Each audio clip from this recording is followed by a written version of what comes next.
শাড়ি বলতেন কেন প্রভু? গোবিন্দ বলল, কেউ যদি রাধা রাধা বললে আমার বড় আনন্দ লাগে।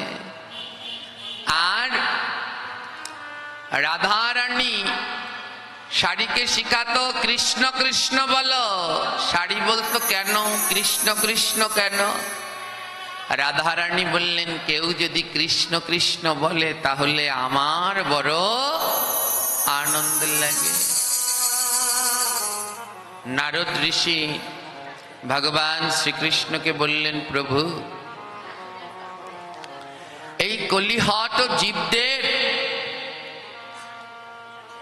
জন্য তুমি পরম পবিত্র, এই হরি কথা ভাগবত কথার আয়োজন করলে এই কলির মানুষ ভাগবতের কি বুঝবে? এদের তো স্বল্প আয়ু স্বল্প জ্ঞান। ভগবান বললেন, এদের উদ্ধারের পথ এই হরি কথা ভাগবত কথায়। বলে এই ভাগবতে কি আছে? ভগবান বললেন, এর মধ্যে কি নেই? ভাগবত আর ভগবান আলাদা না, সাক্ষাৎ ভাগবত আর ভগবান একই।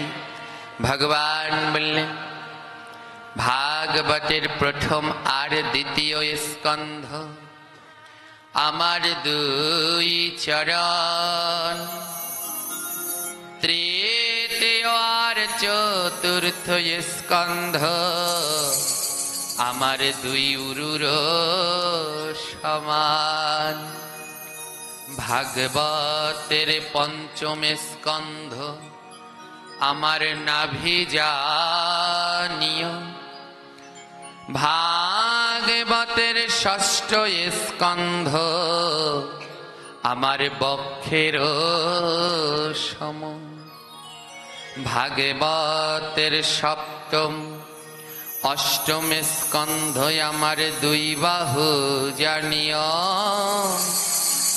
ভাগবতের নবম স্কন্ধ আমার কণ্ঠ মানিও, ভাগবতের দশম স্কন্ধ মুখমণ্ডল সমান,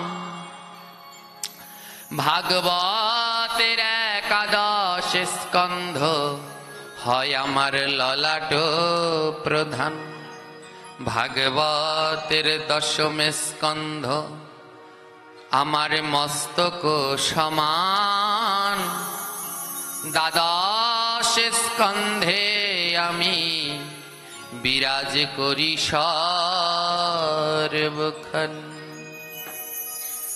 ভাগবতের একাদশ স্কন্ধ ভগবানের ললাট আর দ্বাদশ স্কন্ধ ভগবানের মস্তক। ভগবান বললেন, এই দ্বাদশ স্কন্ধে শ্রীমদ্ ভাগবত, আর আমি আমার দ্বাদশ অঙ্গে এই শ্রীমদ্ ভাগবতের মধ্যে বিরাজ করি। তাই প্রত্যেকটি শুদ্ধ ভক্তের গৃহে 18টা জিনিস রাখা দরকার, 18টা বস্তু রাখা দরকার, 18টা কৃপা রাখা দরকার। তার মধ্যে একটি হলো শ্রীমদ্ ভাগবতম। যার ঘরে ভাগবতম রয়েছে তার ঘরে সাক্ষাৎ ভগবান আছে।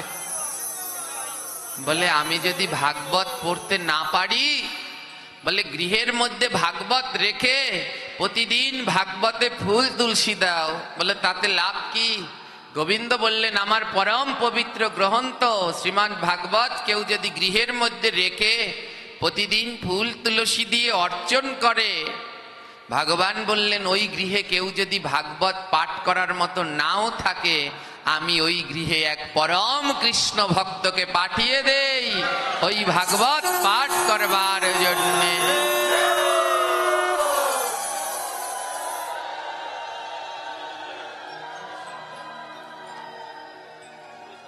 আমা যখন এ কথা আপনারা সবাই অবগত, ভোলানাথ এ জগতে প্রথম ভাগবত, এই ধরাধামে প্রথম ভাগবত পাঠ করলেন দেবাদিদেব মহাদেব। আর প্রথম শ্রোতা ছিলেন কে? জগজ্জননী মাতা ভগবতী দুর্গা। এনার নাম হলো ভগবতী। যিনি ভাগবতকে ভালোবাসেন তার নাম হলো ভগবতী। হ্যাঁ, এই ভগবতী মা দুর্গা একবার জেদ ধরলেন। এই আলোচনা অনেক বড়, আমি ছোট করে বলছি। জেদ ধরলেন যে আমি হরিকথা শ্রবণ করবই করব। এক সময় সর্বসাধারণের জন্য এই ভাগবত ছিল না, এ গুপ্ত ছিল। তখন কি করলেন, ভোলানাথ বললেন একথা তো সবার জন্য নয়, একথা সবার জন্য নয়। ভগবতী দুর্গা বললেন আজ আমায় একথা শুনতেই হবে, নহলে এই বিশ্ব ব্রহ্মাণ্ড আমি লয় করে দেব।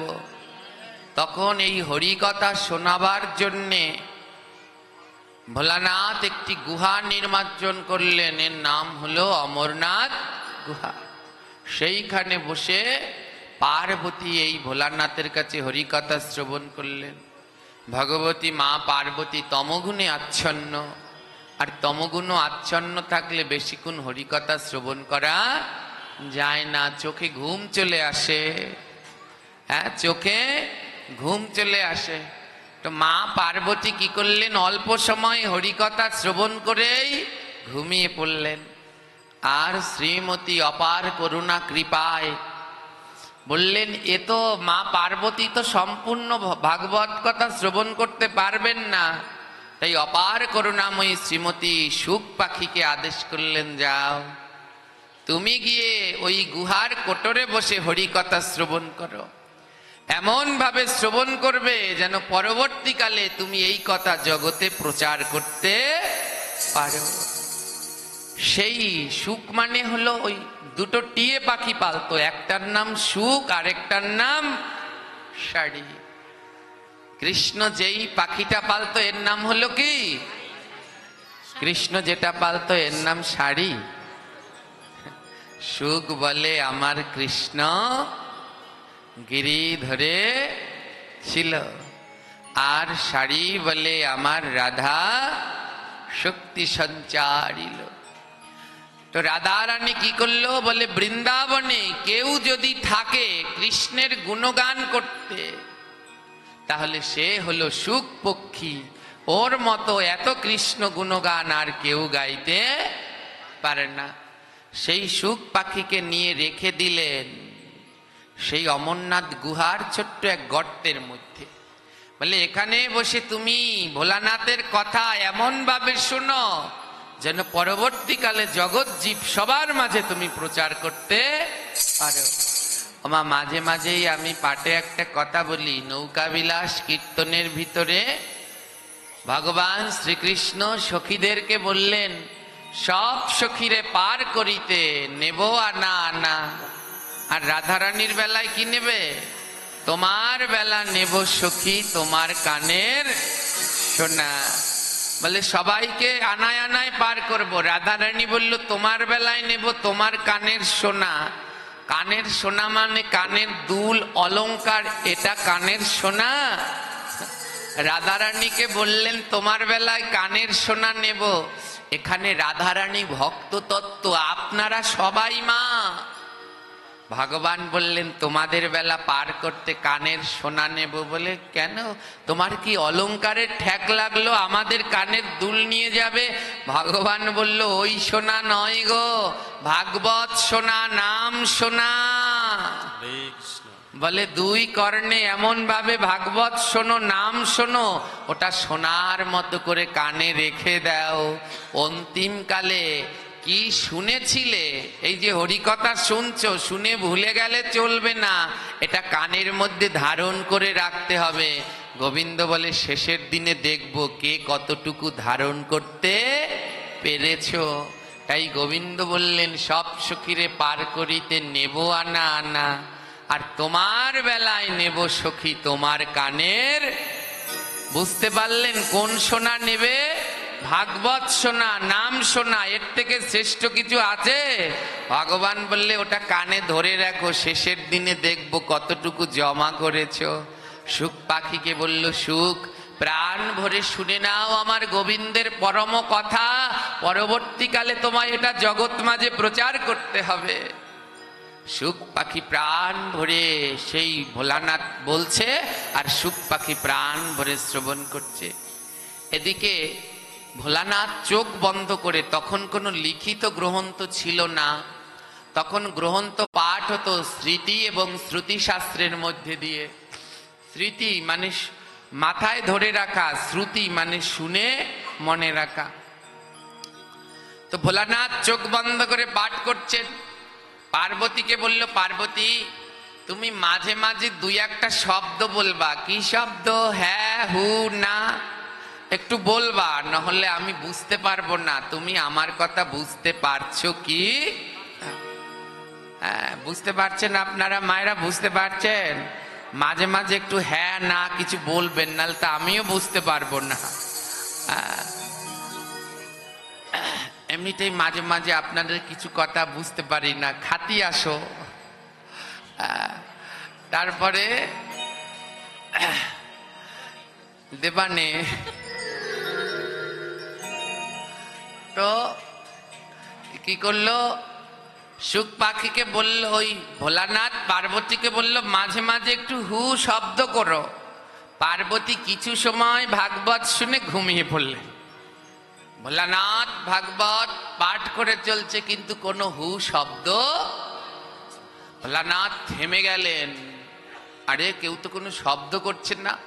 সুখ পাখি মনে মনে বলছে, পার্বতী তো ঘুমিয়ে পড়েছেন, মা পার্বতী তো ঘুমিয়ে পড়েছেন, যদি কেউ হু শব্দ না করে তাহলে ভোলানাথ তো আর পার। তখন সুখ পাখি ওই গর্তের মধ্যে থেকে হু হু একটু পরে শব্দ করল। সারা রাত ধরে ভোলানাথ 18,000 শ্লোক পাঠ করে শোনালেন। সকালবেলা যখন ভোলানাথ চোখ খুললেন, দেখে মা ভগবতী পার্বতী নাক টেনে ঘুমাচ্ছে। ভোলানাথ বললে, আরে আমি সারা রাত্র তাহলে কাকে শুনালাম? এ তো ঘুমাচ্ছে, তাহলে সারা রাত কে ওরই কথা শুনলো? ভোলানাথ তখন ধ্যান করে দেখলেন, ওই গর্তের মধ্যে এই সুখ পাখি বসে বসে সারা রাত হরি কথা শুনেছে। ভোলানাথ রেগে গেলেন, এত বড় সাহস! সাধারণ একটা পাখি হয়ে আমার গোবিন্দের কথা শুনেছিস? ভোলানাথ বুঝতে পারেনি যে ভগবানের এই কথা শুধু সাধুদের জন্য নয়, ভগবানের এই কথা সবার জন্যে। ভোলানাথ রেগে গেলেন, আজ তোর একদিন কি আমার একদিন? দুষ্টু পাখি, তুই লুকিয়ে লুকিয়ে আমার গোবিন্দের কথা শুনেছিস। ভোলানাথ ত্রিশূল ছুঁড়ে মারলেন, যাও ত্রিশূল ওই পাখিকে বধ করে দাও। এ জগতে 3টি অস্ত্র যা ছুড়লে পরে তাকে বধ না করে আর ফেরে না। ব্রহ্মার ব্রহ্মাস্ত্র, বিষ্ণুর সুদর্শন চক্র, আর শিবের যার উদ্দেশ্যে মারবে তাকে বধ করেই ফিরবে। শিব ত্রিশূল ছুঁড়ে মারলেন, বধ করবার জন্য ত্রিশূল দৌড়ে দৌড়ে যাচ্ছে সুখ পাখির পিছনে। আর সুখ পাখি বাঁচাও বাঁচাও বলে চিল্লাচ্ছে, কে আছো বাঁচাও বাঁচাও। শ্রীজি সম্মুখে দাঁড়ালেন। সুখ পাখি বললেন, হে শ্রীজি, আমায় রক্ষা করুন, ওই শিবের ত্রিশূল থেকে আমায় রক্ষা করুন। শ্রীজি বললেন, আমি পারবো না। সুখ পাখি বলে, এর জন্যই তোমার নাম আমি নেই না। সারাদিন আমি কৃষ্ণ কৃষ্ণ বলি, এর জন্যই আজ আমায় পাঠিয়ে আর আমায় তুমি বাঁচাবে না। শ্রীজি বলল, তোমায় উপায় বলে দিচ্ছি। শিবের ত্রিশূল 4 জায়গায় আঘাত করে না।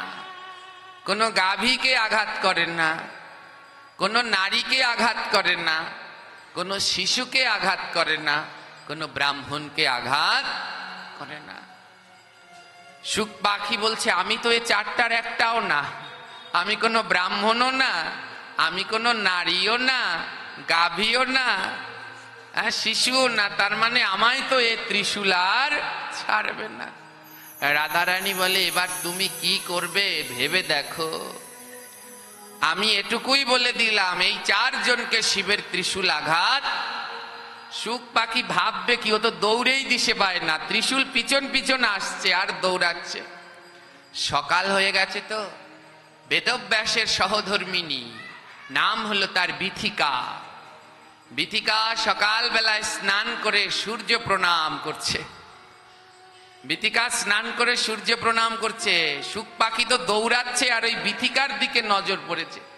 শুক পাখি মনে মনে বলছে, আরে আমি যদি নারী হতে পারতাম তাহলে তো আমায় শিবের ত্রিশূল আঘাত করতো না, আমি যদি নারী হতে পারতাম। তো শুক পাখি মনে মনে ভাবলেন, যদি আমি নারীর ভিতরেও থাকতে পারতাম তাহলেও তো আমায় আঘাত করতে পারবে না। হেনকালে বিথিকা সূর্য প্রণাম করছে, ওম সূর্য জবা। ওমা, জবা বলতে হলে কি করতে হয়? জবা আ করতে হয়। যেই না বিথিকা আ করেছে, শুক পাখি বলে এর থেকে ভালো সুযোগ আর পাবো না, অমনি মুখের মধ্যে ঢুকে পড়েছে। বিথিকার মুখের মধ্যে ঢুকে পড়েছে, আর বিথিকার মুখের মধ্যে যেই ঢুকে পড়েছে, ঢোক গিলেছে, শুক পাখি একেবারে বিথিকার পেটের মধ্যে। সেই শুক পাখি কারো মতে 16 বছর, কারো মতে 14 বছর, কারো মতে 18 বছর, যেমন ভাবে হোক, সেই শুক পাখি 16 বছর পরে শুকদেব গোস্বামী হয়ে জন্মগ্রহণ করে।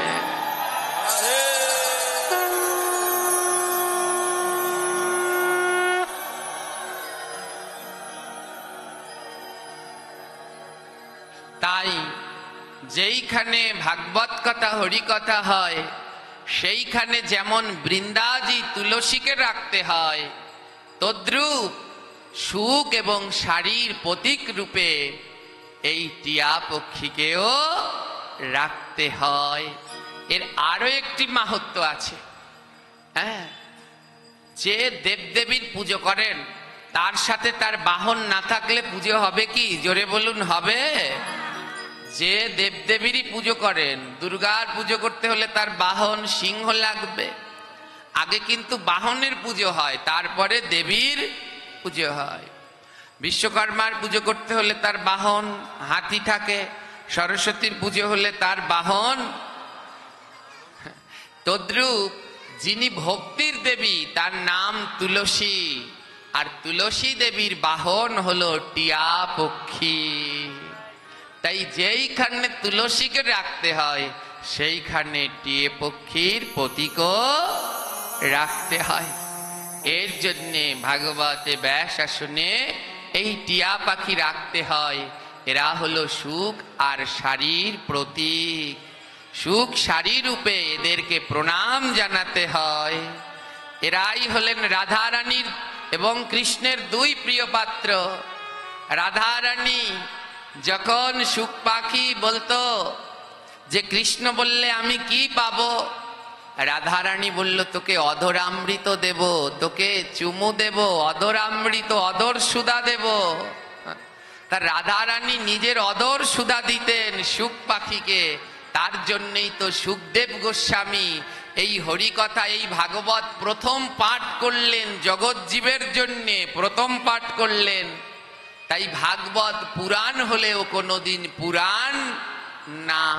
18টা পুরাণের একটা ভাগবত পুরাণ, কিন্তু কোনোদিনই পুরাণ হবে।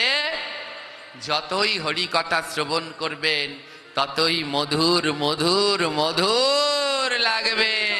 তাই গৌর হরি।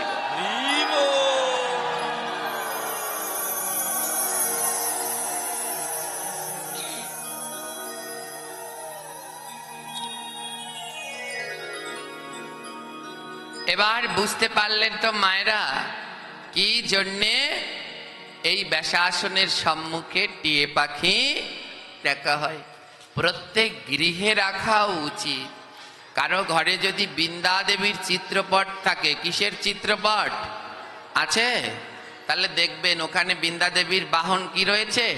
টিয়া পাখি হাতে নিয়ে বৃন্দা দেবী দাঁড়িয়ে রয়েছেন। হ্যাঁ, শুদ্ধভাবে ভগবানের সেবা দিতে হলে গৃহের ভিতরে 8টি চিত্রপট রাখতে হয়। কয়টি চিত্রপট? 8টি। প্রথমে রাধা মাধব, প্রথমে পঞ্চতত্ত্ব, দ্বিতীয়তে রাধা মাধব, তৃতীয়তে জগন্নাথ বলরাম সুভদ্রা, চতুর্থতে নৃসিংহ ভগবান, পঞ্চমে বৃন্দাজি। কারো বাড়িতে যদি বৃন্দাজির টপ রাখা যায় তাহলে সব থেকে ভালো। প্রতিদিন গৃহের মধ্যে বৃন্দাজির টপ আনতে হয়। আর যদি না থাকে, না আনতে পারেন, শহরে বাস করেন, তাহলে বিন্দাজির চিত্রপট রাখবেন। 6 নম্বরে ষষ্ঠতে সরগোস্বামীর চিত্রপট। 7 যারা গৃহস্থ আছেন তারা লক্ষ্মীনারায়ণ, যাদের যাদের ইষ্ট দেবতা আছেন, যারা কালী মায়ের পুজো করেন কালী, শিবের পুজো করেন শিব, এটা সপ্তম। আর অষ্টম 8 নম্বরে আপন আপন গুরু মহারাজ এবং গুরু পরম্পরার চিত্রপট। এই 8 চিত্রপট না রেখে লোকনাথ রাখুন, দুর্গা রাখুন, কালী রাখুন, যা রাখুন, এই 8 জনকে না রেখে অন্য যত দেবদেবীর পূজা করেন তারা পূজা গ্রহণ করবে না। তো তার মধ্যে একজন হলো বৃন্দা দেবী। সকলের ঘরের ভিতরে বৃন্দাজিকে রাখবেন।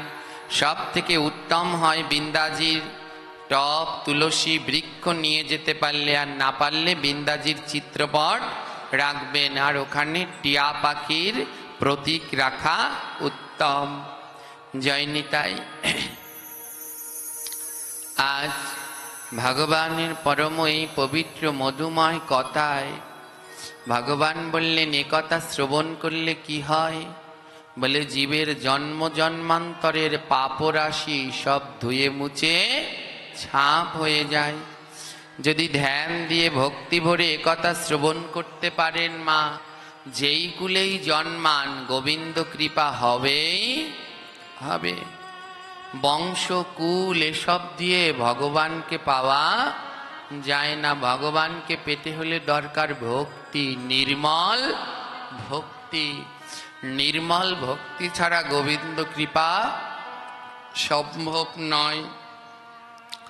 তাই নির্মল ভক্তি হয় গোবিন্দ আরাধন।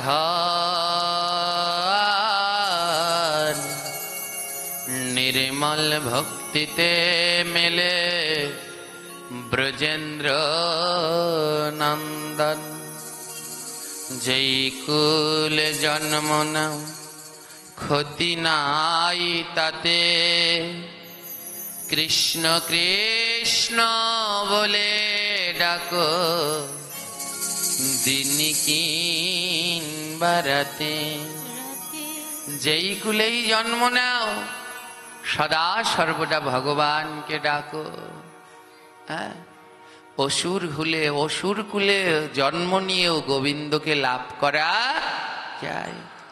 মা, অসুর কুলে জন্ম নিয়েছিল প্রহ্লাদ। কে জন্ম নিয়েছিল? কার ছেলে? অসুরের ছেলে, হিরণ্যকশিপুর ছেলে। কিন্তু কেউ প্রহ্লাদকে ভুলেছে? জোরে বলুন। এমন ভাবে ভগবানকে ডেকেছে, ভগবান বলল কেউ যদি দিনে 3 বার প্রহ্লাদের নাম নেয়, যারা ভক্ত তারা প্রতিদিন আরতির সাথে নৃসিংহ আরতি করে। আর ওর শেষে বলে ভক্ত ধ্রুব প্রহ্লাদের জয় দেয়, ধ্রুব প্রহ্লাদের নাম নেয়, প্রহ্লাদের নাম নেয়। 3 বার ভগবান বললেন, 3 বার কেউ যদি প্রহ্লাদ প্রহ্লাদ বলে, সে মহাপাপী হলেও আমি তাকে নিজের হাতে উদ্ধার করে নিয়ে যাব।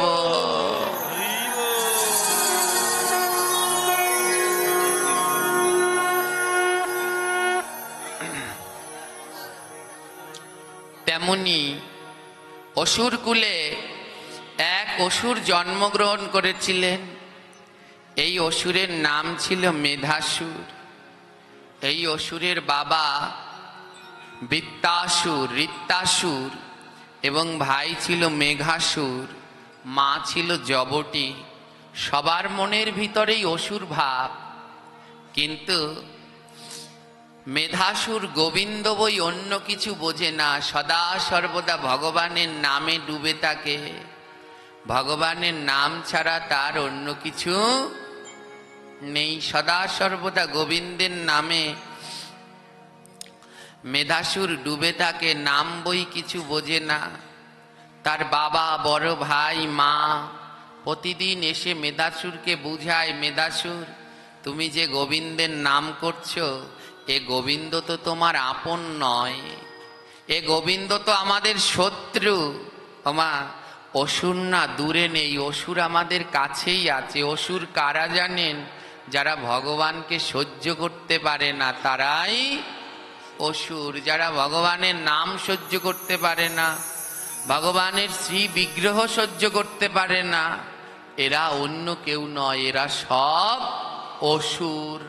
এদের মানুষের মতো চেহারা হলে হবে কি, এগুলো অসুর ছাড়া অন্য কিছু নয়।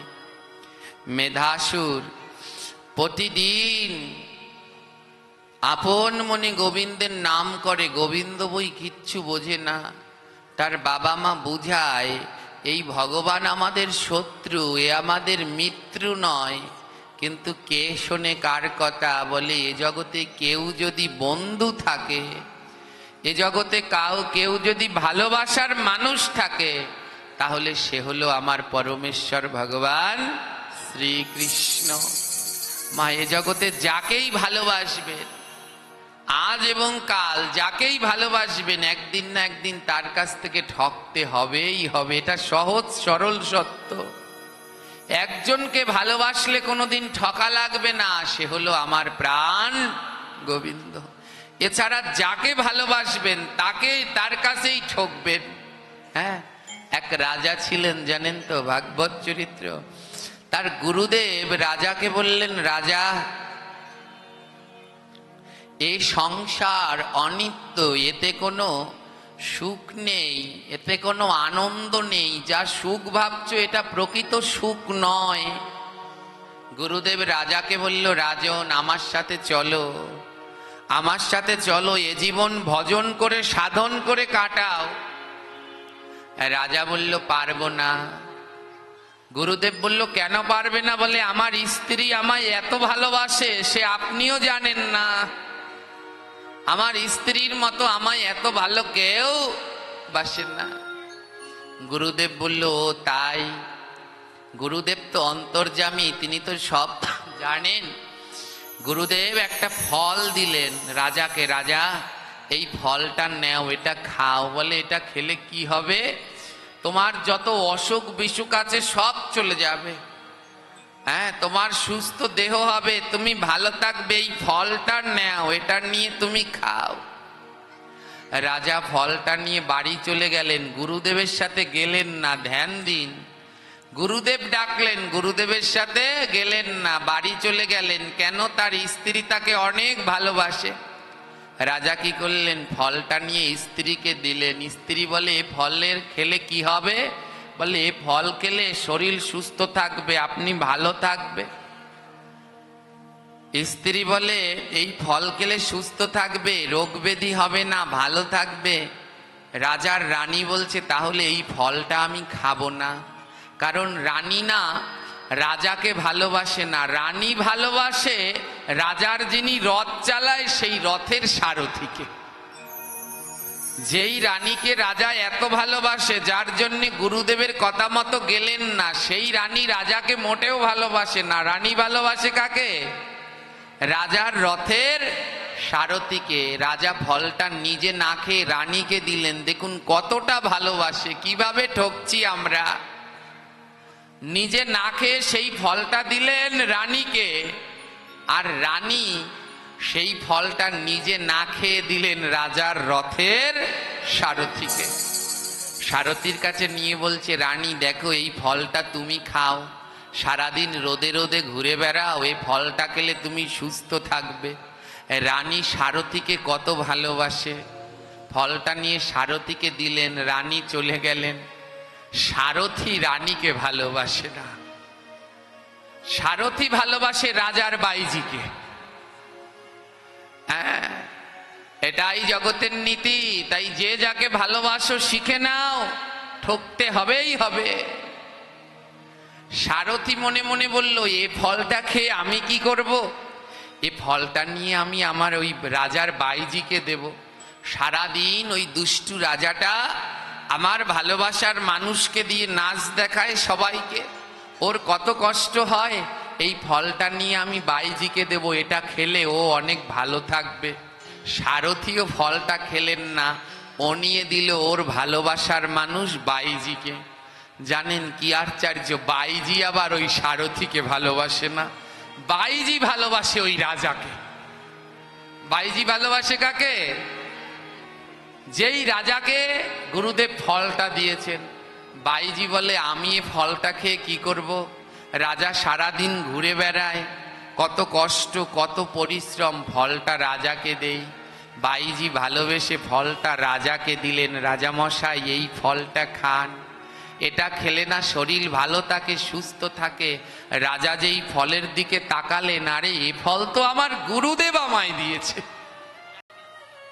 হ্যাঁ, এ ফল বাইজি কোথায় পেল? বাইজি কোথায় পেল? এ ফল তো আমি আমার রানীকে দিয়েছি। রাজা কি করলেন, তলোয়ার এনে বাইজির গলায় ধরলেন, সত্যি করে বলো এ ফল কোথায় পেয়েছো, নালে এখানেই তুমি শেষ। বাইজি বলে, মিথ্যে বলবো কেন রাজামশাই, আমি আপনায় অনেক ভালোবাসি। এই ফল আমাকে যে ভালোবাসে, আপনার রথের সারথি আমায় দিয়েছে। সারথিকে ডাকা হলো, সত্যি করে বলো তুমি এ ফল কোথায় পেলে? সারথি বলে, রাজামশাই এই ফল আমায় রানীমা দিয়েছে, কারণ রানীমা না আমায় ভালো। রাজার দুই নয়নে জল। আরে যে গুরুদেব বললেন চলো ভজন করতে, যেই রানীকে ভালোবেসে আমি গেলাম না, সেই রানী আমায় ভালো। ধ্যান দিন। তাই যে যেই রানীকেই ভালোবাসেন, যে যেই রাজাকেই ভালোবাসেন, একদিন না একদিন তার কাছে গিয়ে ঠকে যাবেন। তাই এ জগতে কারোর সাথে যদি ভালোবাসা করতে চান, ওই যে দাঁড়িয়ে আছে মন্দিরে, ওই মন্দিরে দাঁড়িয়ে আছে, যদি কোনোদিন কারোর সাথে ভালোবাসা করতে চান ওনার সাথে করুন, জীবনে ঠকবেন না। ওই গোবিন্দের সাথে ভালোবাসা করলে জীবনে ঠকবেন না মা। কিন্তু দুঃখ কি জানেন, তার সাথে ভালোবাসা করা হলো না। মুখে বলি ভগবানকে ভালোবাসি, কিন্তু আদৌ ভালোবাসি না।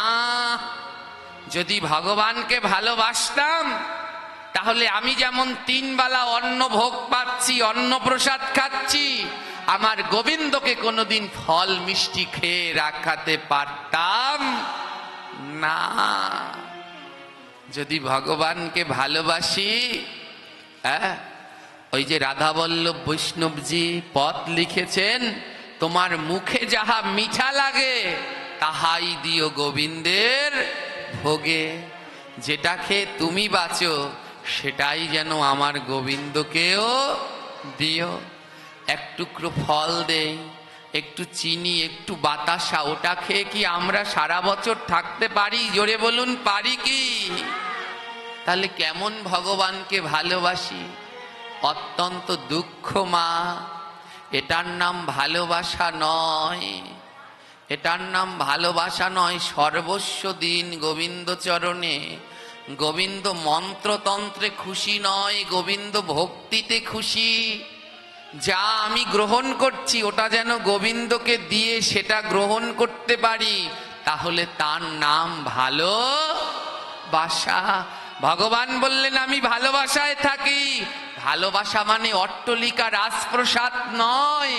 যদি তুমি ভগবানকে ভালোবাসতে পারো, তার নাম ভালো। এই যে সবাই কোনো জায়গায় গেলে পরে পাগল, বাবা আমার ঘরে একটু যাবেন, আমার বাসায় একটু যাবেন। যাই না কেন জানেন? খুব কষ্ট লাগে যখন ওই প্রত্যেকটা ঘরে ঘরে গিয়ে দেখি এই ছোট ছোট থালা, ছোট ছোট গেলাস। এই ভগবানকে ভালোবাসো? নিজের ডাইনিং টেবিলে বড় বড় গেলাস, আর গোবিন্দের ভোগ দেওয়ার জন্য এতটুকু গেলাস, যেইটুকু গেলাসে জল দিলে একটা পাখির তৃষ্ণাও মেটে না। হ্যাঁ, অনেক মন্দিরে মা আমি পাঠ করতে যাই, অত্যন্ত দুঃখ। জানি না এগুলো কবে পরিবর্তন হবে। শুনে নিন, এই ভাগবত দিয়ে কোনো লাভ নেই যদি এতে পরিবর্তন না হয়। বিভিন্ন মন্দিরে গিয়ে দেখছি পাঠের শেষে হাজার হাজার টাকা খরচ করে ভক্তদের প্রসাদ পাওয়াচ্ছে, খিচুড়ি, অন্ন, কত কি প্রসাদ। কিন্তু যেইখান প্রসাদ কখন হয়, ওই খিচুড়ি অন্ন রান্না করেছে ওটা কখন প্রসাদ হবে?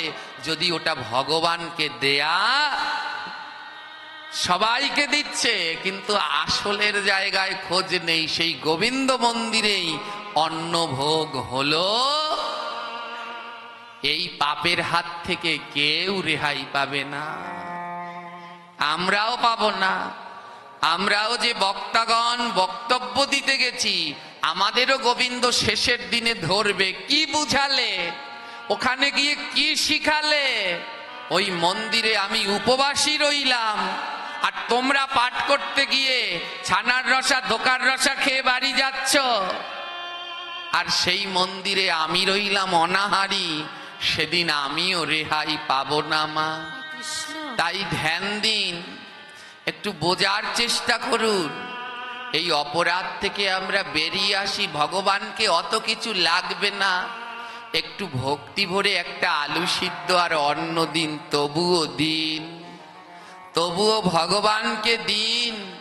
হ্যাঁ, ভগবান ভক্তিতে পাগল। হে প্রভু, আমি ওই ডাল ব্যঞ্জন সবজি রান্না করে দিতে পারলাম না, কিন্তু এই আলু সিদ্ধ অন্ন দিলাম, তুমি গ্রহণ করে নাও মাধব। আমরা যে বড় কাঙাল সন্তান তোমার, তোমাকে দেয়ার মতো কিছু নেই, গ্রহণ করো। আজ প্রত্যেকটা মন্দিরে যদি ভগবানের নিত্য ভোগ হতো না, ওই যে আমি মাঝে মাঝে বলি, বিধি যে মানে না ব্যাধি তাকে। এত ব্যাধি কেন আমাদের জানেন? আমরা ভগবানের বিধানগুলো মানতে বড় ঠাকুর এনেছি, কিন্তু ঠাকুরের জন্য আবার তেমনি বড় সেবারও দরকার আছে। প্রতিদিন অসুর, মেধাসুর, তিনি অসুর, কিন্তু অসুর হলে হবে কি, তার মনে ভক্তির কোনো অন্ত নাই। প্রতিদিন ভগবানকে নয়নের জল দিয়ে ডাকে, গোবিন্দ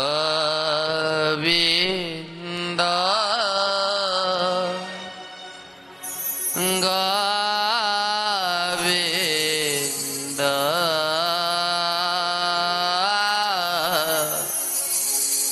গোবিন্দ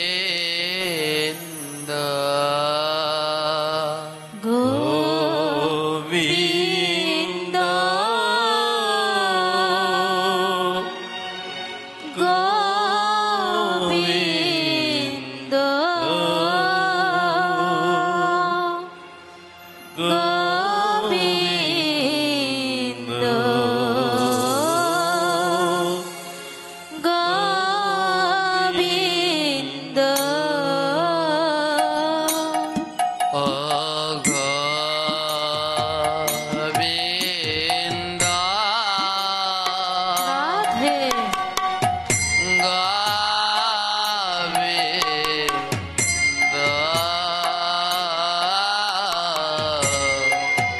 গোবিন্দ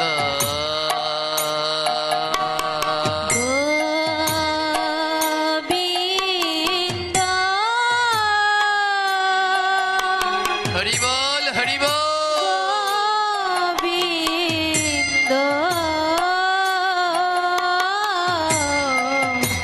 গোবিন্দ গোবিন্দ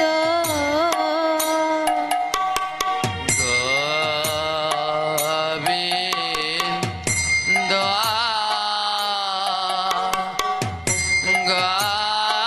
গোবিন্দ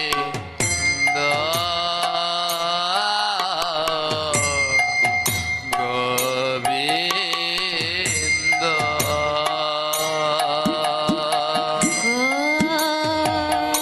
গোবিন্দ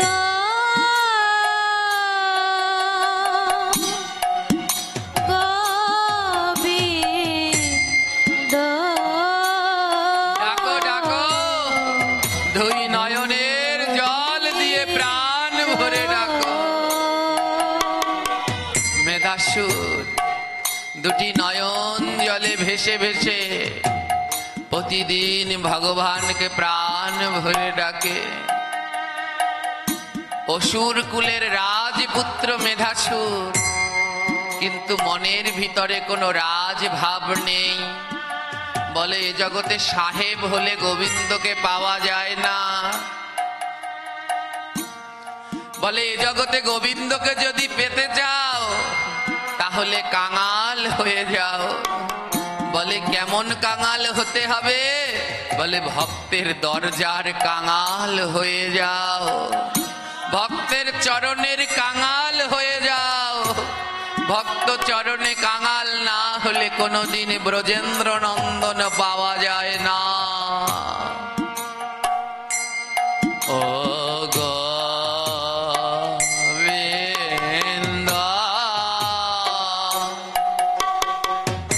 গোবিন্দ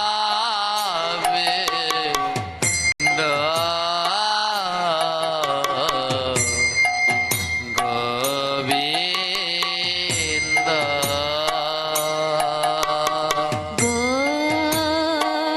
গোবিন্দ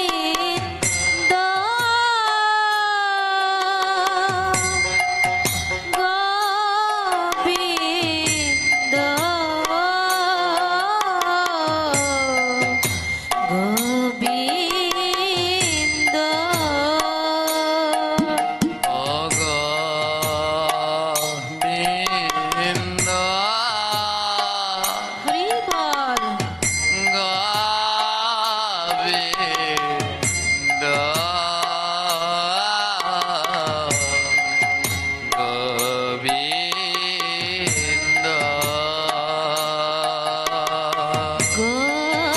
গোবিন্দ গৌর হরি বল হরি বল। গোবিন্দ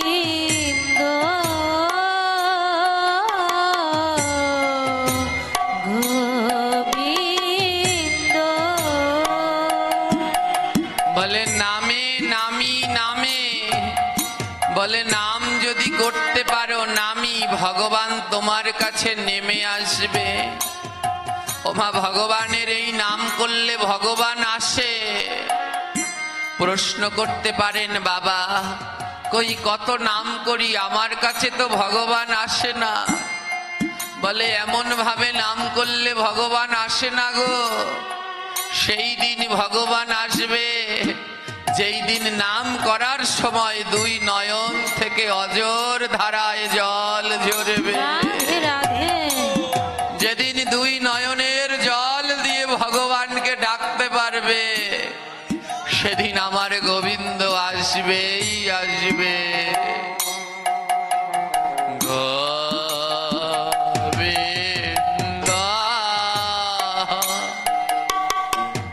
গোবিন্দ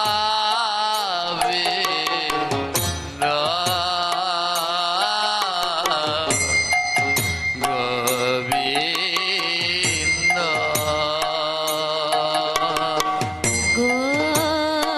গোবিন্দ গৌর হরি গৌর হরি। গোবিন্দ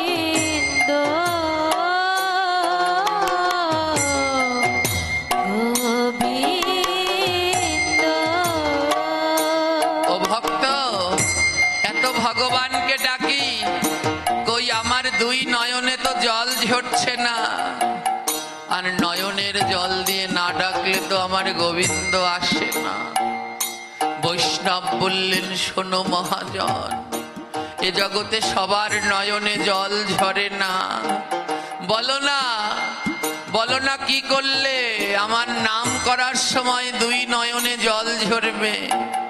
বৈষ্ণব বললেন শোনো, এ জগতে নাম করার সময় তাদের নয়নেই জল ঝরে যারা মুখে নাম করে আর দুই হস্ত দিয়ে কৃষ্ণ ভক্তের অঙ্গ পরশ করে। এইভাবে তাদের নয়নে জল ঝরে গো। যারা আমার ভক্তকে বুকে জড়িয়ে ধরে পরশ করতে পারে তাদের নয়নে কৃষ্ণ নামে জল ঝরে। গোবিন্দ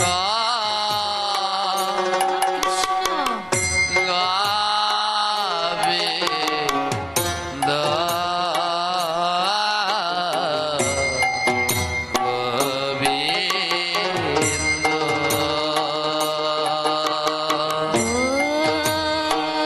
গোবিন্দ এমন জন্ম আর হবে না।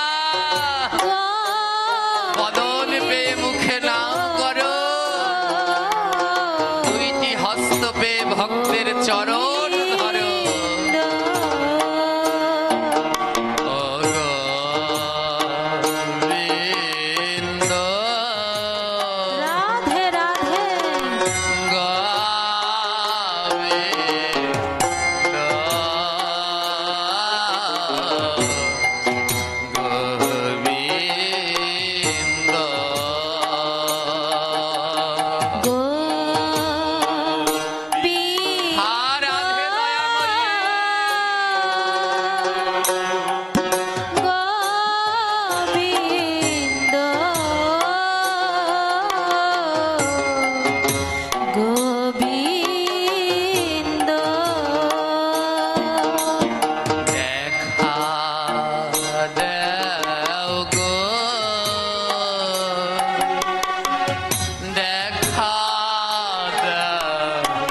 রাধে রাধে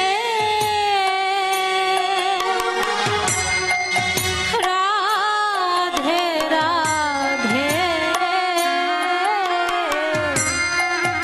রাধে রাধে রাধে। মেধাসুর নয়নের জল দিয়ে প্রতিদিন ভগবানকে ডাকে, এসো মাধব, একবার আমায় দেখা দাও। এক পাশে দাঁড়িয়ে মহাজন বলে, হ্যাঁ গো, যদি জালের মধ্যে আটকা থাকো, জাল থেকে না বেরোলে তো প্রভুকে পাওয়া যায় না। ও জালের মধ্যে কি আটকা থাকলে তাকে পাওয়া যায়? মহাজনগণ বললেন, জাল কি? বলে, জাল হলো এই সংসার। বলে, এই সংসার জালে যারা জড়িয়ে গেছো, এই সংসার জাল থেকে বেরিয়ে গোবিন্দকে পাওয়া বড় কঠিন মা। কিন্তু বলে, থেমো না, ডাকতে থাকো, একদিন দয়াময় এই সংসার নামক জাল থেকে মুক্তি দেবেই দেবে। মেধাসুরের বৈরাগ্য বাড়ল। একদিন মাতা পিতার চরণে প্রণাম করে বলল, মা বাবা, আমায় অনুমতি দাও, আমি বনে গিয়ে আমার গোবিন্দকে ডাকবো। আমি বারবার ডাকতে যাই আর সংসারের বাঁধন আমায় বেঁধে ফেলে। তাই আমি সিদ্ধান্ত নিয়েছি, আমি বনে গিয়ে আমার প্রাণ গোবিন্দকে ডাকবো। মেধাসুরের পিতা রিক্তাসুর এবং মা জবটি দুজনের মনেই কুভাবনা ছিল। তারা দুজনে মনে মনে ভাবল, এ ছেলেকে তো ঘরে রাখা যাবেই না। এ এমন ভাবে ওই কৃষ্ণ এই ছেলেকে বশ করেছে, একে ঘরে রাখা যাবে না। তাই এই ছেলেকে দিয়ে আমরা আমাদের উদ্দেশ্য হাসিল করব। বলে, কি উদ্দেশ্য? মেধাসুরের পিতামাতা বলছে, মেধাসুর, যাও, তুমি বনে যাও, তাতে আপত্তি নেই, কিন্তু বনে যাওয়ার আগে আমাদের চরণে পুষ্প অঞ্জলি দিয়ে যাও। মেধাসুর আনন্দে আটখানা, এ তো অনেক উত্তম কথা, মাতা পিতার চরণে পুষ্পাঞ্জলি দেব।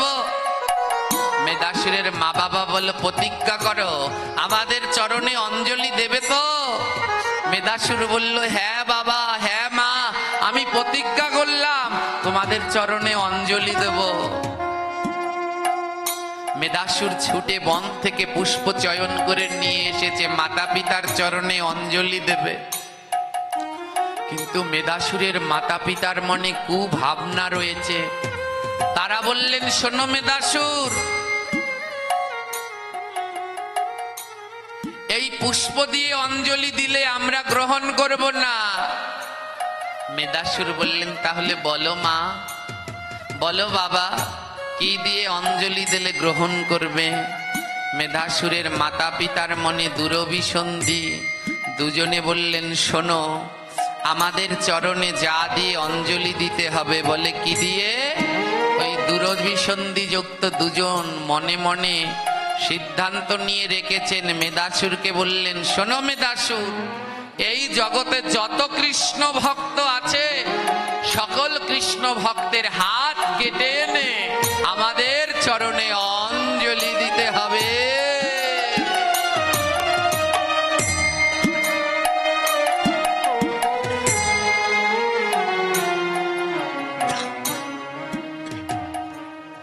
মেধাসুর চিৎকার করে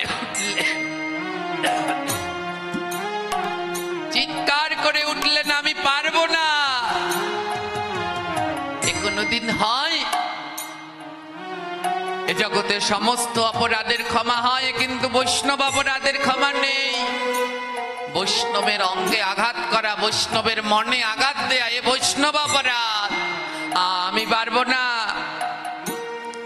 মেধাসুরের বাবা বললেন, এটা আমার আদেশ, যাও, এ জগতে যত কৃষ্ণ ভক্ত আছে এদের সবার হাত কেটে আনো।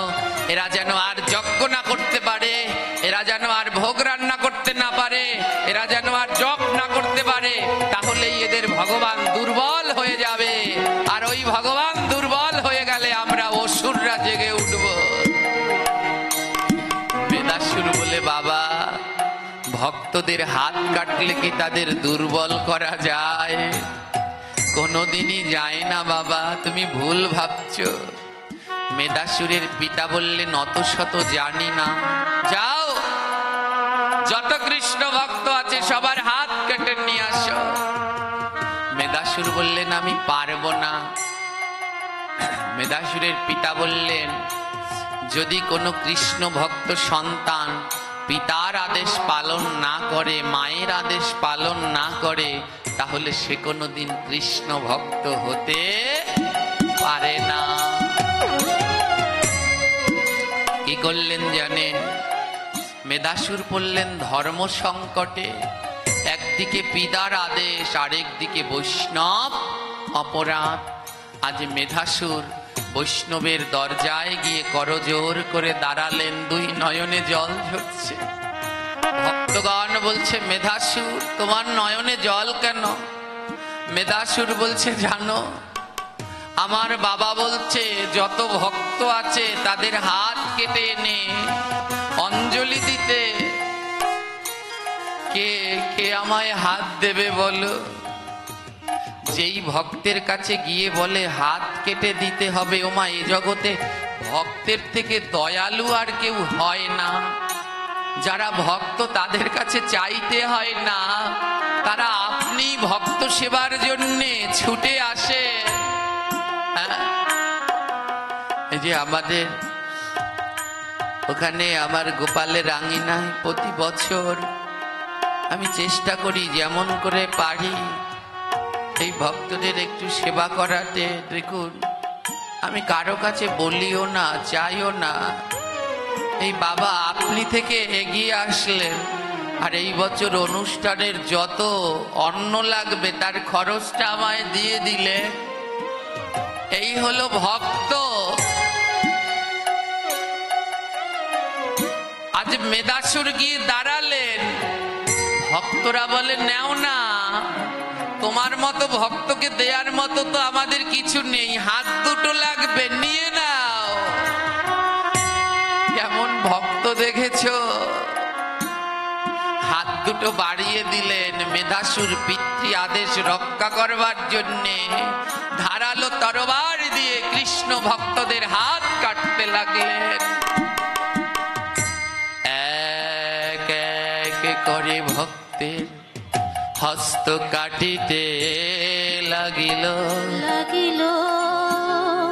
চারদিকে রক্তের ধারা বহিতে লাগিল।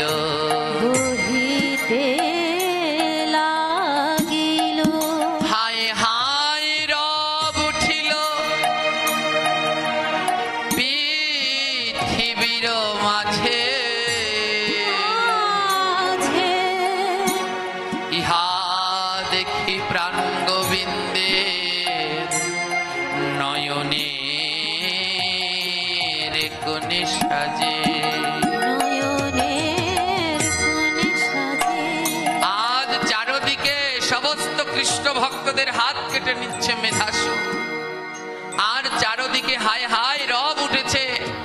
আর বৈকুণ্ঠে বসে আমার প্রাণ গোবিন্দের হৃদয় ফেটে যাচ্ছে। আরে আমার প্রাণের ভক্তদের এমন কষ্ট। হেন কালে প্রাণ গোবিন্দ সুদর্শনকে ডেকে বলে, যাও যাও সুদর্শন তুমি ভূমণ্ডলে।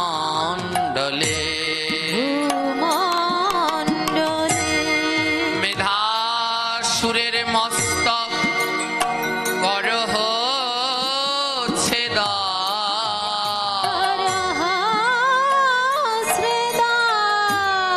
কৃষ্ণ ভক্ত বৃন্দের হস্ত কাটিল যেই জন। যাও মেধাসুর, যাও সুদর্শন চক্র ওই মেধাসুরের হাত কেটে ফেলো, যে আমার প্রাণের কৃষ্ণ ভক্তের হাত কাটছে। সুদর্শন চক্র বলে, গোবিন্দ তুমি তো ভালো করেই জানো ও মেদাসুর তোমার পরম ভক্ত। গোবিন্দ বলে, জানি তো, কিন্তু তাও যদি এখনো আমি মেদাসুরকে না থামাই, এ জগতে আর কোনো কৃষ্ণ ভক্তের হাত থাকবে না। হেন কালে সুদর্শন ছুটি ছুটি যাই, মেধাসুরের সম্মুখেতে উপস্থিত হয়। উপস্থিত হই মেধাসুর করজোরে করিল প্রণাম। করিল প্রণাম। সুদর্শন চক্র আসলো, মেধাসুর প্রণাম করে বললেন, সুদর্শন একটুখানি অপেক্ষা করো, আমি আমার মাতা পিতার চরণে অঞ্জলিটা দিয়ে নেই। ভক্তদের কাটা হাত আনি দিল মাতা পিতার চরণে।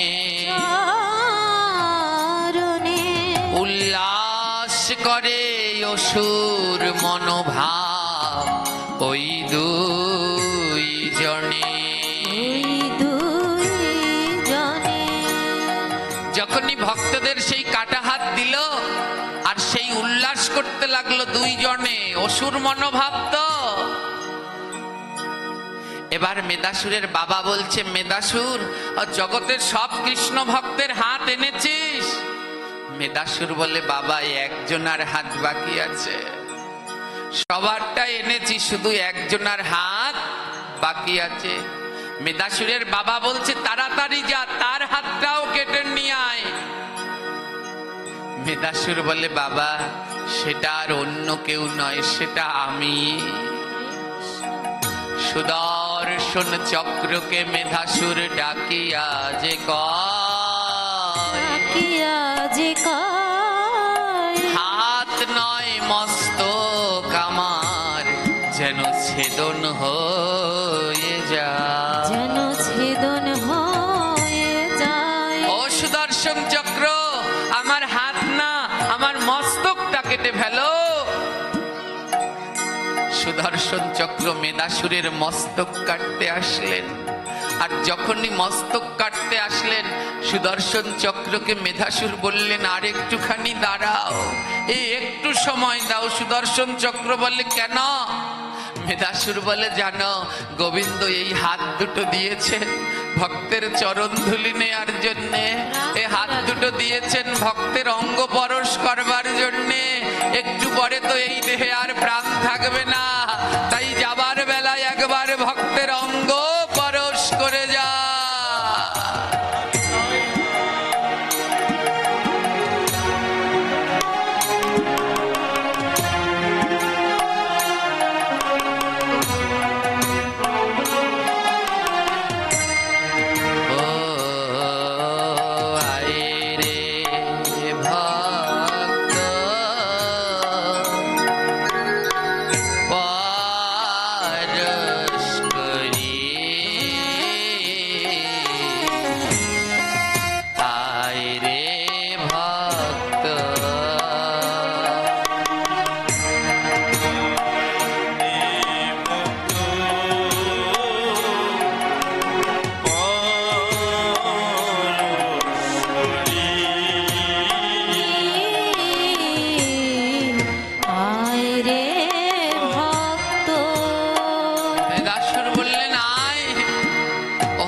ভক্তরা, আমার যাওয়ার সময় হয়ে গেছে। এক এক করে যত কৃষ্ণ ভক্ত ছিল সকলকে মেধাসুর প্রণাম করিল।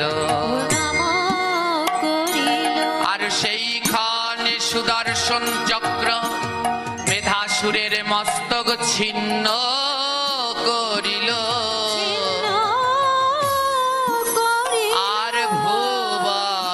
ঘুরিয়া দেখো, হায় হায় শব্দ হইতে লাগিল। চারদিকে হায় হায় শব্দ হইতে লাগিল। সুদর্শন চক্র মেধাসুরের মস্তক ছেদন করে দিলে। দেখিতে দেখিতে মেধাসুরের দেহ মৃত্তিকা হয়ে যায়। মৃত্তিকা হয়ে যায়। সেই সমাধি ধরে কান্দে মেধাসুরের বাবার মাই। বাবা মা। মেধাসুরের মস্তক সুদর্শন ছিন্ন করল, আর মেধাসুরের দেহটা মাটির একটা স্তূপ হয়ে গেল। আর সেই স্তূপ ধরে মেধাসুরের বাবা মা কান্না করতে লাগলেন, এ কি করলাম। ভুলটা বুঝতে পারলো, কিন্তু আগে বুঝতে মা, এই যে মায়েরা এই কতজন নিয়ে আসছেন, বাবা আমার ছেলে এই পথে চলে গেছে, আমার ছেলে ওই ধরেছে, সাবধান হন। ছেলের দোষ দেবেন না, মেয়ের দোষ দেবেন না, দোষ আপনার। ওই মেধাসুরের বাবা মার মতো পারলেন না। প্রত্যেক ছেলে মেয়ের হাতে জপের মালা ধরিয়ে দিন। যেই হাতে জপের মালা আছে ওই হাতে কোনোদিন সিগারেট উঠবে না, নেশা উঠবে না। প্রত্যেক ছেলে মেয়ের হাতে গীতা ধরিয়ে দিন, সকালবেলা গীতা পাঠ করো। আমরা সকালবেলায় গীতা পাঠ না করলে আমাদের মা খেতে দিতেন না, খেতেই দিত না। হ্যাঁ, সকালবেলায় ওই লাল শালু কাপড়ে মোড়ানো গীতাটা খোলো, পাঠ করো।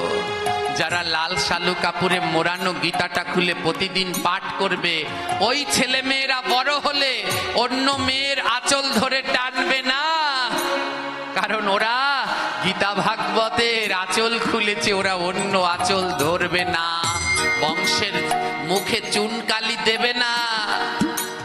তাই সাবধান হও, সবাই সময় থাকতে জপ করো, নাম করো, তিলক করো, মালা করো।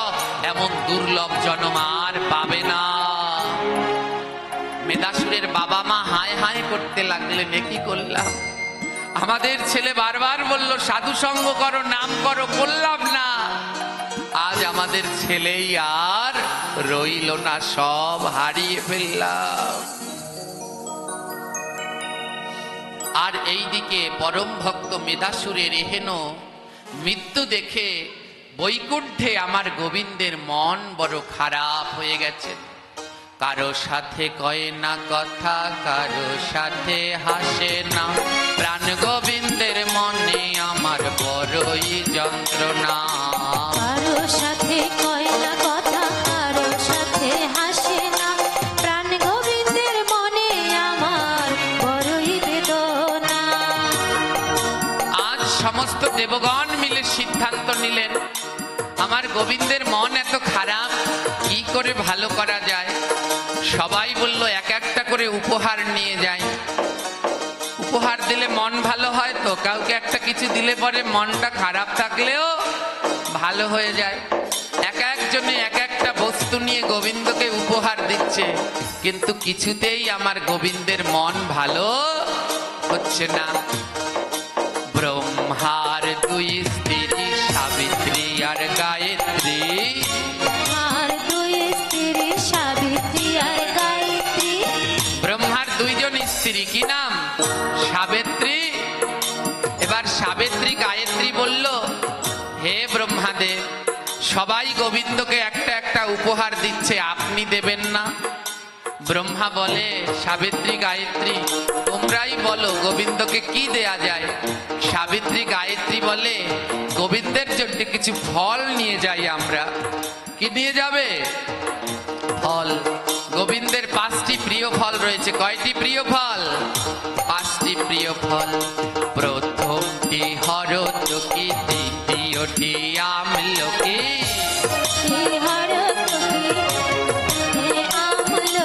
তৃতীয়তে নারিকেল, চতুর্থীতে কাঁঠাল, আরো আম, জাম, কলা আছে দেখবেন।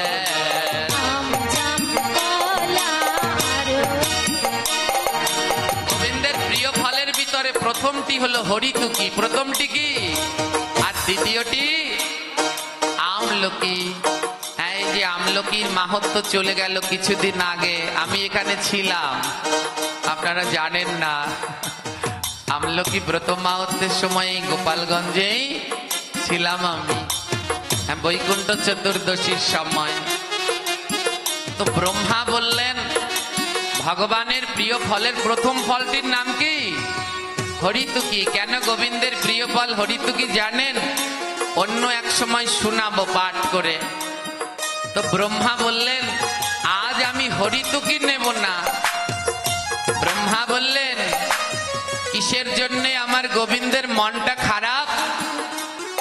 না, তার প্রিয় ভক্ত নাম কি? মেধাসুরের এমন অকালে কষ্টদায়ক মৃত্যুর জন্য তার মন খারাপ। ছুটিতে ছুটিতে দেখো ব্রহ্মাদেব যায়, ওই মেধাসুরের সমাধি আছে গো যেথায়।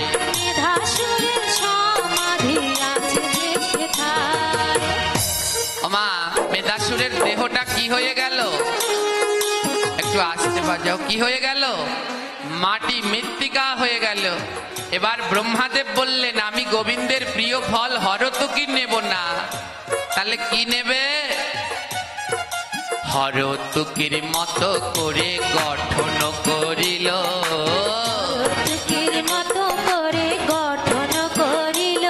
ওই মেধাসুরের সমাধির মৃত্তিকা নিল। এবার সেই মৃত্তিকা নিয়ে চক্রেতে বসায়, হরতুকির গঠনে এক বাদ্যযন্ত্র হয়।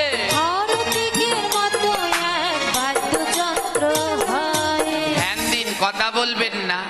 মেধাসুরের সমাধির মাটি নিয়ে ব্রহ্মা, কুমোর বাড়িতে চক্র থাকে না, মাটি দিয়ে বানায়, সেই মেধাসুরের সমাধির মাটি নিয়ে ব্রহ্মা চক্রে বসিয়ে ঘুরিয়ে ঘুরিয়ে এক যন্ত্র বানালেন, বাদ্যযন্ত্র। মেধাসুরের অঙ্গের মৃত্তিকা দিয়ে বানালেন, মৃত্তিকা দিয়ে সৃষ্টি করিল,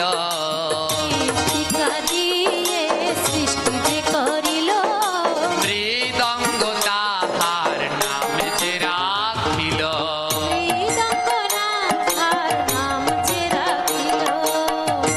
একটু দয়া করে মৃদঙ্গকে নিয়ে আসুন আমাদের আসরের মাঝে। এই ভাগবত পাঠ, নাম কীর্তন, এখন তো আমরা আধুনিক হয়ে গেছি, এই প্যাড কিবোর্ড বাজাই, কিন্তু জেনে রাখুন এই ভাগবত পাঠ, নাম কীর্তন কোনদিন মৃদঙ্গ ছাড়া হবে না, না, না, না, না। আমা, হ্যাঁ বড় বাবা, তুমি বসো মৃদঙ্গটা নিয়ে। দেখো এইটা দেখতে কোন ফলের মতো? সবাই দেখো কোন ফল? এক পাশ হরতুকির মোটা, আরেক পাশ চিকন। এটা কিন্তু কোনো কাঠকোট দিয়ে বানানো না, মাটি দিয়ে বানানো। কি দিয়ে বানানো? সেই মেধাসুরের সমাধির মাটি দিয়ে বানিয়েছে বলে এর নাম হলো মৃদঙ্গ। 32টা না এতে 16টা ঘাট, নামে কীর্তন মৃদঙ্গ ছাড়া হয় বাদ।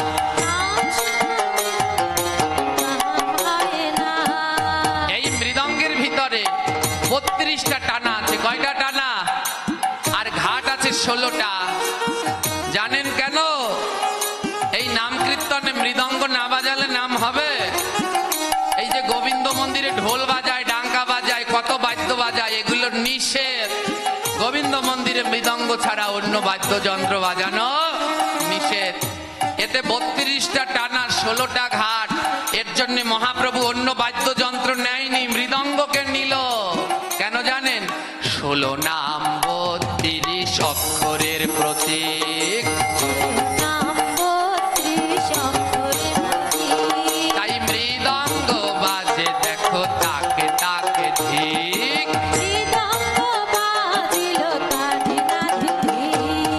16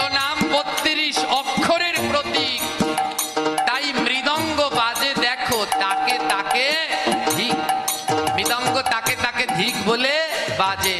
তাই এতে 16টা নাম রয়েছে, তাই 16টা ঘাট, 32টা ওই টানা, তাই 32টা অক্ষর, এর জন্য এমন মৃদঙ্গ। এবার ব্রহ্মা মেদাসুরের সমাধির মাটি দিয়ে তৈরি করলেন এই মৃদঙ্গ, মানে এই মাটির অঙ্গটা। এবার মৃদঙ্গ সৃজিয়া ব্রহ্মা ভাবে মনে মনে, মৃদঙ্গ সৃজিয়া ব্রহ্মা ভাবে মনে মনে। দেখো এর জন্যই তোমাকে এত ভালোবাসি কম। এই যে আমার মিনময়ীমাকে এর জন্য বেশি ভালোবাসি। করতালি দেয়া, সবার হাত টাত বন্ধ। এই করতালি দেয়া লাগে না, লাগে না? জোরে বলো। তা তোমরা দিচ্ছ না কেন? সবাই তালে তালে। মৃদঙ্গ সৃজিয়া ব্রহ্মা ভাবে মনে মনে, মৃদঙ্গ সৃজিয়া ব্রহ্মা ভাবে মনে মনে। এই যন্ত্র এখন বাজিবে কেমনে, এই যন্ত্র এখন পাইবে কেমনে। ওই মেদাসুরের মাটি দিয়ে তো মৃদঙ্গ হলো, কিন্তু মৃদঙ্গের দুই পাশ ফাঁকা, অত মাটি। এবার ব্রহ্মা ভাবলো এখন বাজবে কেমনে, এটা তো মাটি, এইটার তো দুই পাশে এখন চামড়া আছে। আর ব্রহ্মা যখন বানালো তখন কোনো চামড়া টামড়া ছিল না। এবার ব্রহ্মা বলল বানালাম তো, এবার বাজবে কেমনে, দুই পাশই তো খালি। হ্যাঁ, হেন কালে আসে মেধাসুরের বাপে আর মায়ে, আহা হেন কালে আসে মেধাসুরের বাপে আর মায়ে। মেধাসুরের বাবা মা এসে ব্রহ্মার চরণে লুটিয়ে বললেন, হে ব্রহ্মাদেব, আমাদের অপরাধ ক্ষমা করুন, আমাদের ভুলের জন্য আজ এই অবস্থা হলো। ব্রহ্মা বললেন, তোমরা যে অপরাধ করেছো এই অপরাধের নাম বৈষ্ণব অপরাধ, এই অপরাধের কোনো ক্ষমা হবে না। তাই ব্রহ্মা বললেন, গরুর মতো কাজ করিলে গরু হয়ে যাও, গরুর মতো কাজ করিলে গরু হয়ে যাও। হে মেধাসুরের বাবার মা, তোমরা ভক্তর হাত কাটিয়েছো, ও তো মানুষের কাজ নয়, ও তো গরুর কাজ করেছো, তাই দুজনে গরু হয়ে যাও। হ্যাঁ?